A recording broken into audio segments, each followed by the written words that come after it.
Hi friends, welcome to Tech Education. This is part 3 of OAuth series. In this video, we'll discuss what is OpenID and its features. Next, we'll discuss what is OAuth and its features. Third, we will understand the workflow of OAuth. Finally, we'll discuss about the difference between OpenID and OAuth. Before watching this video, I recommend you to watch previous videos and the link is available in the description box. OpenID. It is designed to simplify the authentication process by allowing users to authenticate with multiple services using a single identity. Instead of creating separate username and password for each application, user can log in using an OpenID provider like Google, Microsoft, etc. OpenID features. The first one is single sign-on. Users can access multiple applications with one login. It reduces password fatigue. Next is no password sharing. Users doesn't need to share their passwords with a third-party application. Instead, they authenticate through their OpenID provider, which sends a confirmation back to the third party. Third one is interoperability, which means users can authenticate across various platforms and applications consistently. This capability streamlines the login process, enhances user experience, and allows developers to build applications that leverage trusted identity providers without managing user credentials by themselves. Next is OAuth.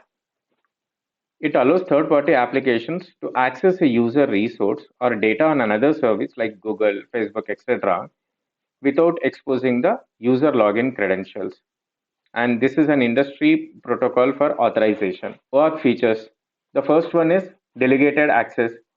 It allows users to grant third-party application access to their resources without sharing the credentials. So when we are logging into the third-party applications, we'll not be sharing any credentials of our existing account. It could be Google or Microsoft, etc.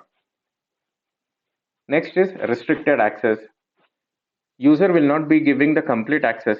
Consider that user is logging with Google in a third-party application.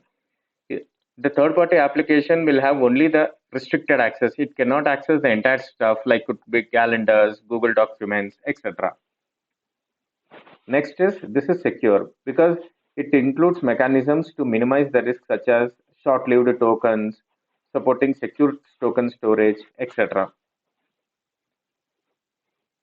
Support for multiple clients. OAuth can be used by multiple applications to access the same resource on behalf of the same user, making it versatile for various use cases. Consider that for third-party application 1, you are logging with Google and you are sharing the user information. Another application also you can log in into the another application and then you can give access for the same resource. There is no restriction on that. That is why it's called as support for multiple clients. The final one is multiple grant types. It supports various grant types to accommodate different use cases. The grant types are authorization code flow, client credentials flow, implicit flow, resource owner password credentials flow. We already created a separate video where we discussed all these grant types in detail with the real-time use cases. Please do watch it and the link is available in the description box. Let's understand OAuth and OpenID in detail with a real-world example. This is a third-party application called like Lucid Charts. By the way, this is not a paid promotion. For the sake of demo, I have picked up this particular application. I log in into this particular application by using any of these IDP providers. So let's try with Google. Okay. So the first step, what we have done it, entering username and password, that is called authentication and that is done via OpenID. Whatever the screen you're seeing it right now, this is what, because you're giving access to the specific resource. By continuing Google, will share your name, email address, language preferences, profile picture with Lucid Chat. As a user, you know what exactly you are sharing it. This is called OAuth. If I am interested to continue, I can click on this, or if I wanted to cancel, I can always cancel this. The first step is for authentication. That is where it is implemented using OpenID protocol. This step is authorization. It's implemented using OAuth protocol.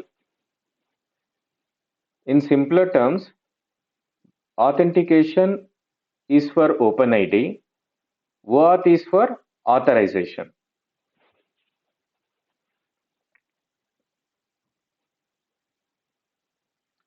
Let's understand the workflow, how this will be implemented.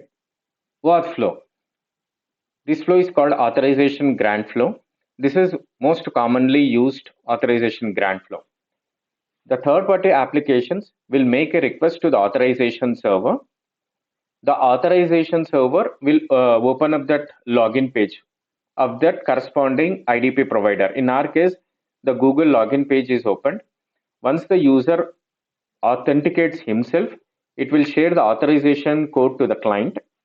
The authorization code will be sent back to the authorization server to get the access token. The authorization server will authorize the code, and if this is valid, it will return the access token to the application. The third party application will use the same access token and it will make a request to the resource server. The resource server will validate this access token and it will return the response back to the client.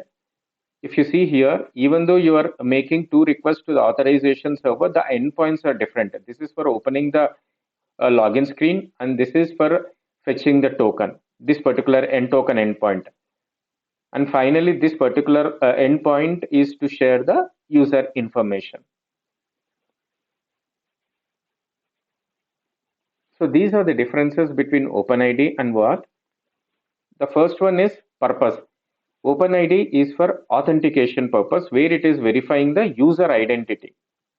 Whereas OAuth is for authorization, granting access to the specific resources. Second one is use case. Users log into websites using a single identity. In short, you will be implementing single sign-on. Next is for OAuth, the third-party application accessing user data without sharing the credentials, because the third-party application will not know your Google username and password, or it could be Microsoft, etc. User consent. For OpenID, the consent is for sharing the user identity information, whereas in the case of OAuth, for the specific resources, the user will give the consent. Consider that after logging with Google, you wanted to share some more information from the Google to the third-party application. It could be your Google Calendar information, or it could be Google Doc information, etc. And finally, identity providers. Examples for OpenID is Google, Facebook. Even for OAuth is also Google and Facebook, because OpenID is built on top of OAuth. Because of that, OpenID and OAuth goes hand in hand. Finally, the point here is straightforward. OpenID is used for authentication, whereas OAuth is used for authorization. That's it for this video. Don't forget to share and subscribe. See you in the next video. Till then, happy learning.